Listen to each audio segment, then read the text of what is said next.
እዩና አቤል በጥያቄ ተፋጠጡ። እንደዚሁም በሁለታቸው መካከል የነበረው የስራ ስምምነት ፈረሰ።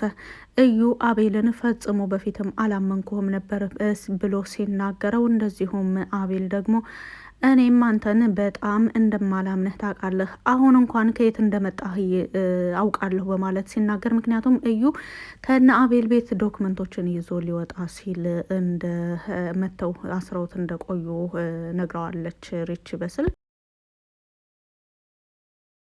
እንግዲህ አሁንም እዩና አቤል የተፋጠጡበት የመጀመሪያው ጉዳይ የራኬብ ጉዳይ ነው። ራኬብን አስገድዶ ወደ ሰዎች ለመስጠት እንደዚሁም ደግሞ ከሰዎቹ ጋር የተስማማውን በብዙ ሺዎች የሚቆጠር ገንዘብ ለእሱ ለማግኘት ራኬብን አሳልፎ ለመስጠት አስገድዶ ሁሉ እንደወሰዳት እንደዚሁም ደግሞ ለተወሰኑ ደቂቃዎች ከእዩ ጋር እንደደወለች ልጅቱ ከአሁን በፊትም እያየነው ነው። አሁን ላይ ደግሞ በዛን ጉዳይ ላይ አሁን ራኬብ ያለችበትን ቦታ ካላሳየኸኝ በስተቀር ከሳሃለው በማለት አቤልን ሲናገረው ይደመጣል። እዩና አቤል አሁን ላይ ይበልጥ ከበፊቱ ወደ የከፋ ጸብ ውስጥ እየገቡ ነው ያሉት። የሚያሳዝነው ነገር አቤል በፊት ቤተሰቦቹ ደግፈውት ከጎኑ ሁነው ሲከራከሩለት የነበሩና ከጎኑ ሁነው ብዙ ነገሮችን እያሳለፉ ሲሆን፣ አሁን ላይ ደግሞ አቤል ከርብቃ አጎት ጀምሮ እንደዚሁም አሜቴና ርብቃንም ሪችንም ሁላቸውንም ጨምሮ ለህግ ቢጋለጥም እንኳን ሁላቸውም ከጎኑ እንዳይሆን የሚያደርግ ስራ ነው እየሰራ ያለው። ምክንያቱም አቤል አሁን ላይ ገንዘብ ለማግኘት ምንም ነገሮችን ለመስራት ዝግጁ ሆኖ እየሞከረ ነው ያለው። ከርብቃ ጋርም አለመስማማት እየተፈጠረ ያለው ብዙ ጊዜ ለዚህ ነው። ልጅን እንውለድ የሚለውን ሀሳብ ስታመጣለት ስሜታዊ ሆኖ ብዙ ጊዜ ከቤት ይወጣ ነበር። ከቤት ሲወጣም ሆነ ወደ ቤት ሲመለስ ብዙ ጊዜ ነጻነት ሳይሰማውና እየተሸማቀቀ እየሮጠና ራሱን ደብቆ ሁሉ የሚተላለፍበት ጊዜ እንደነበረ አይተናል። በአሁኑ ላይም ተመሳሳይ የርብቃ አጎት አቤል ራኬብን ይዞ ካገኘው በኋላ የርብቃ አጎት ራኬብን ለምን እዛ እንደመጣች ሳይጠይቃት ነበረ ያለችበትን ችግር የተረዳው። ምክንያቱም አቤል እያስቸገራትና እያመናጨቃት የርብቃ አጎት ከቅርብ ርቀት ከህንፃው ስር ሆኖ እየተመለከተ ሳለ በስተመጨረሻም ጠጋ ብሎ ሁኔታቸውን ሲያይ ራኬብ በጣም ደስተኛ ሆና ወደ እሱ ስትመለከት፣ አቤል ደግሞ በጣም ተደናግጦ ወደ ሰውየው ለመቅረብና እየሆነ ያለውን ነገር ለመደበቅ እንደዚሁም ደግሞ ለማታለል ቢሞክርም በጥፊ ነበረ ቀረብ ብሎ የመታው አቤልን የርብቃ አጎት። ምክንያቱም እየተከናወነ ያለውን ነገር በቅርብ ርቀት ሲከታተል እንደነበረና ልጅቱ እጅና እግሯ ታስሮ ተገዳ እዛ እንደተቀመጠች ግልጽ ስለሆነ ምንም የአቤል ማብራሪያ ስለማያስፈልገው ነበር የርብቃ አጎት አቤልን በጥፊ የመታው። ከዛም በኋላ ራኬብን ቶሎ ሂጂ ነበረ እያላት የነበረው። እሷን በጣም ፈርታና ተደናግጣ ስለነበር አንተን ትቼ የት ሄዳለሁ እና እሺ አብረን እንሄድ በማለት ነበረ። እኔ እመጣለሁ ሂጂ፣ እኔ ምንም አልሆንም በማለት እንደዚሁም አቤል ደግሞ ራኬብን ወደዚህ ያመጣት በራሷ ፍላጎት እንደሆነና እንደዚሁም ከሌሎች ሰዎች እየተደበቀች እንዳለ ነበረ ለርብቃ አጎት የነገረው። ከሌሎች ሰዎች የተደብቃ ታዲያ እንደዚህ እጅና እግሯ ታስራ ነው እንዴ ካንተ ጋር የምትቆየው? እንደዚህስ ለምን ጨለማ ቦታ ያላለቀ ህንጻ ስር ለምን አምጥተህ አሰርካት? ለምንድነውስ ለመጮህ ስትሞክር አፏን ያፈንካት? እኔ እኮ ከመጣው ትንሽ ደቂቃዎችን ቆይቻለሁ። እየተከናወነ ያለው ነገር ስላልገባኝ በቅርብ ርቀት እየተከታተልኳችሁ ነበር በማለት ሁሉንም ነገር እንዳወቀበትና አቤል እቅዱ እየከሸፈበት እንደሆነ ስለተረዳ ይህንን ነገር ማድረግ አትችልም በማለት ጥርሱን እያጋጨ ጥርሱን ነክሶ ለርብቃ አጎት እየተናገረ ነበር። እኔ ምን እንደማደርግ አንተ አይደለህም የምትነግረኝ በማለት የርብቃ አጎትም ስሜታዊ በመሆን በጥፊ መቶታል አቤልን። ራኬብ ከታሰረችበት በዚህን መልኩ በርብቃ አጎት አማካኝነት ከዚህ ቦታ ከወጣቸው በኋላ ወደ እዩ መልሳ ደውላ ነበር። እንግዲህ በማሚቴና በእዩ መካከል ያለው ትልቁ ሚስጥር ይታወቃል። እሱም የልጇ ጉዳይ ነው። ከርብቃ አጎትም ጋር ያለው ነገር ይሄ ነው። ደስ የሚለው ነገር ማሚቴ በስልክ እያስፈራራት፣ እንደዚሁም ደግሞ ልጅሽ ከኔ ጋር ናት፣ የልጅሽ ሕይወት በእጄ ነው እያለ በቀን እየደወለ ወደ እሷ የሚያስቸግራት ሰው እዩ መሆኑን አታውቅም ነበር።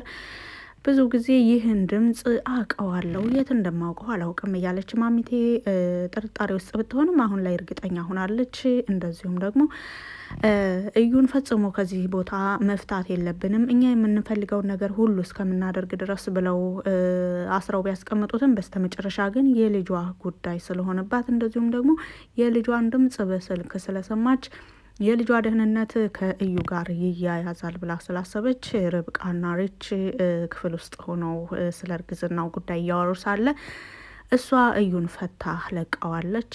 የእነ ርብቃ ወደ ሳሎን ቤት ሲመጡ እዩን አላገኙትም ነበር። ከዛም በኋላ ማሚቴ እዩን እየለቀቀው ሰው ማን እንደሆነ ግልጽ ላለማድረግ ፈልጋ ነበር። እንግዲህ የማሚቴ ፍላጎት በዋናነት እዩ የመጣበት ትልቁ አላማ የቤቱን ዶክመንት፣ እንደዚሁም ደግሞ የድርጅቱን አጠቃላይ ዶክመንት ከዛም በኋላ ስሙን በሱ ለማዞር ሁሉ አቅዶ ነበር። ልክ ካሁን በፊት እንዳሰበው ሁሉ ያን ዶክመንት ይዞ መሄድ እንዳልቻለ እርግጠኛ ናት። በወቅቱ ራሱን መታው እንደወደቀ ወረቀቱን ሙሉ ለሙሉ ተረክባ መሳቢያ ውስጥ አስገብታ ቆልፋ ነበረ። አሁንም ላይ እዩ እጁን ተፈቶ ከቤት ሲወጣ ምንም ነገር ይዞ እንዳልወጣ እርግጠኛ ናት። በዚህ ነገሯ ደስተኛ ብትሆንም እርግጥ እዩ ተለቆ አሁንም በነጻነት እንኖራለን የማለት ሀሳብ ባይኖራትም ቢያንስ ልጇ ያለችበት ሁኔታ ትንሽ እሱ ከሄደ ይሻሻላል ብላ ነበረ። እንግዲህ አቤል ከርብቃ አጎት ጋር በዛም መልኩ ከተጣሉ እንደዚሁም ብዙ ከተነጋገሩ በኋላ በጣም እየተጣደፈና በጣም ተናዶ ከስራ ቦታ እየተደወለለት እንደዚሁም አለቃ መጣሁ ምናምን እያለ እያወራ ነበር። እንግዲህ ከደቂቃዎች በፊት እንቡጥ የሆነች ልጅ ይዤልህ እመጣለሁ፣ ምንም አያሳስብህም እያለው ቃል የገባለት ሰውዬ ሰዓቱ ስለደረሰ ለአቤል እየደወለለት ነበር። አቤል ደግሞ ስልኩን ለማንሳት ተንቀጥቅጦ ሁለቴ ጠርቶ ሳያነሳው ዘግቶ ኪስ ውስጥ ለማስገባት ሲሞክር መልሶ ሶስተኛ ሲደወልለት መንገድ ላይ ሆኖ መኪናውን እየፈለገ ግራና ቀኝ እያየ ስልኩን ያነሳል። የት ነህ? ሰዓት እኮ ደረሰ፣ 3 ደቂቃ አለፈ፣ የት ነህ? አልመጣህም በማለት ሲጠይቀው መጣሁ አለቃ፣ መጣሁ በማለት ስልኩን ይዘጋል። እንግዲህ አቤል አሁን ያለው አማራጭ ወደ ቤት መሄድ ነው። አቤል ወደ ቤት ሂዶ ምን ያደርጋል የሚለው ደግሞ ሪች በስልክ ደውላ እዩ እነሱ ጋር እንደሆነና የእዩ ቤት መሆን በጣም አስደንግጦት ነበረ። በወቅቱ አቤልን ምን ሊያደርግ መጥቶ ነው እንዳያጠቃቸው በማለትም ነበረ የነገራት ለሪች።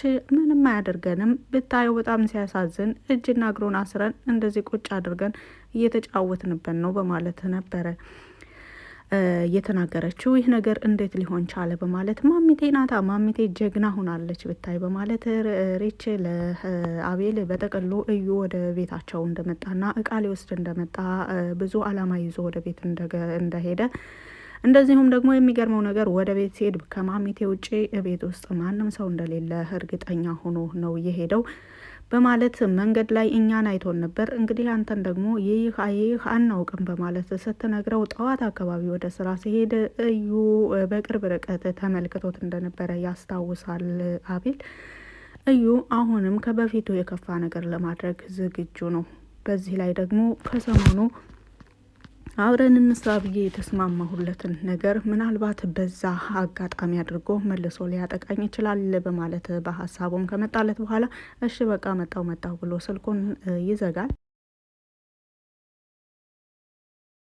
ስልኩን ከዘጋም በኋላ ወደ ቤት ቀጥታ ለመሄድ ሙከራ አድርጎ ነበረ። እንደዚሁ መንገድ ላይ ቤት ሳይደርስ እዩ ደግሞ ከቤት ተለቆ ራኬብ ያለችበትን ሁኔታ ለመከታተል ከራኬብ ጋር በተደጋጋሚ የሚገናኙባቸውን ቦታዎች ቼክ እያደረገ እንደዚሁም ሲደውልላት መንገድ ላይ ስለነበረች ከርብቃ አጎት ጋር ከህንፃው ወጥታ ወደ ቤት እየሄደች ስለነበረ በጣም ተደናግጣና ፈርታ ስለነበር ስልኩን አላየችውም ሲጠራ። ከዛም በኋላ በተደጋጋሚ እየደወለ ሳለ እንደ አጋጣሚ ከአቤል ጋር ይገናኛሉ። ከአቤል ጋር ሲገናኙም የት ነው ያደረካት ብሎ ነበረ እዩ አቤልን እየጠየቀው። ስለማን እያወራህ እንደሆነ አላቅም በማለት አቤል እንደተናደደ ደግሞ ከፊቱ ይታይበታል። አመለጠችህ እንዴ በማለት ይነግረዋል። ማናት ያመለጠችኝ? ምንድነው የምታወራው? በማለት አቤል ከእዩ ላይ ይጮሃል። ባክህ እንደማታውቃት ታስመስል፣ ሁሉንም አውቃለሁ፣ ደውላልኝም ነበር እኮ በማለት ይነግረዋል። ስለዚህ የርብቃን አጎት አንተ ነህ የላከው ማለት ነው በማለት አቤል ደግሞ ለእዩ መልስ ይሰጠዋል። ማለት የርብቃ አጎት አስለቀቃት እንዴ በማለት ደስተኛ በመሆን ፈገግ እያለ ይጠይቀዋል። አላቅም ባክህ ደውለህ ጠይቀው በማለት አቤል ደግሞ ከእነሱ ለማለፍ ሲል እርግጥ በራኬብ ጉዳይ ብዙ ያላወራሁህ ነገር ሊኖር ይችላል። አሁን ግን ስለ ራኬብ ሳይሆን ስለ ሚስትህ ብናወራ ደስ ይላል፣ ማለት ስለ አንተ ብናወራ ደስ ይላል ይላል እዩ። እንግዲህ አቤልን ለማናደድ ንግግሩን ሲጀምር ምን እያልክ ነው? ስለ ርብቃ ምንድን ነው የምታወራኝ? ስለ እኔስ ምንድን ነው የምታወራኝ? በማለት ሲጠይቀው በዋናነት አንተ ብዙ ሚሊዮን ገንዘብ ልታገኝበት የነበረው ይህ ስራ ከሸፈ፣ ሌላ ደግሞ የልጅ አባት ልኮን ነው ደግሞ የሚወደው አጎት አለው በማለት ይናገራል። እንግዲህ ከአመታት በፊት የርብቃና የአቤል ልጅ ምን እንደሆነ የብዙዎቻችን ትውስታ፣ የቅርብ ጊዜ ትውስታ ነው። አሁን ላይም ርብቃ ማርገዟን ያወቀው ምግብ እየበሉ ሳለ በወቅቱ እዩ ታስሮ ርቦኛል፣ ራበኝ፣ አብሎኝ እያለ ሳለ እያበሉት እንደዚሁ ሲነጋገሩ ርብቃ አስታውኳት ነበረ። እንደገና ደግሞ ከሪች ጋር ስትነጋገር እዩ ከሶፋ ስር ታስሮ ቁጭ ብሎ እያለ እንደ አጋጣሚ ስትስቅ አሁንም ወደ መጸዳጃ ቤት እየተጣደፈች ሄዳ ነበር። ይህ ነገር ምናልባት የእርግዝና ምልክት ይሆናል ብሎም ከጠረጠረ በኋላ ማሚቴ ወደ ርብቃ ክፍል በመግባት ምንድን ነው ሰሞኑን የተመረዘ ምግብ መቼም አልበላሽም ወይም የተበላሸ ምን ሆነሽ ነው የምታስታውቂው? በማለት ሰሞኑን እኮ ጤናሽም ጸባይሽም ብዙም ልክ አይደለሽም፣ ምን ሆነሽ ነው ልጄ?